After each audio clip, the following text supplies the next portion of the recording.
Next week marks 2 years since George Floyd's death at the hands of police, which we know led to deadly protests across the nation.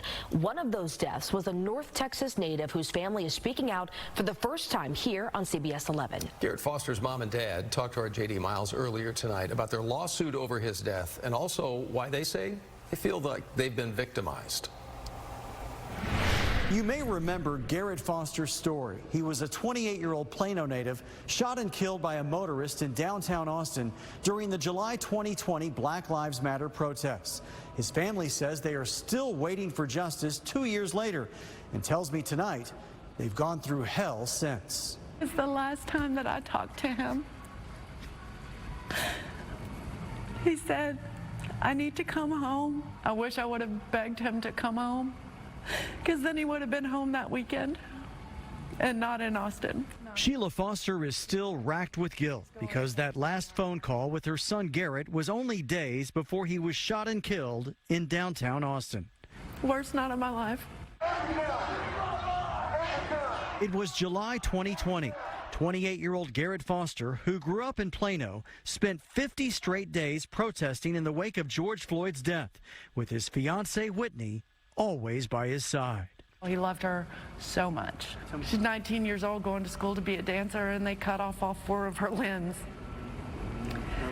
And then she had to watch him die in the street. A man later identified as Army Sergeant Daniel Perry has been charged with murder for killing Foster from his car after the victim thought he was threatening to run over protesters. Perry's attorney has told CBS 11 News a crowd surrounded his client's car and he felt threatened, something Foster's mother disputes.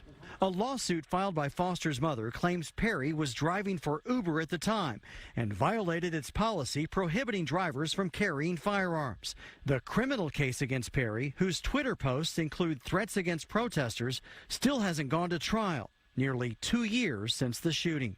I think justice will arrive. You know, it seems like a long time.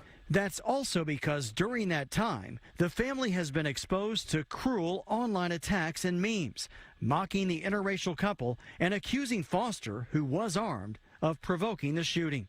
And I think the longer it drags on before we get the truth out there, the more of that I'm going to have to deal with.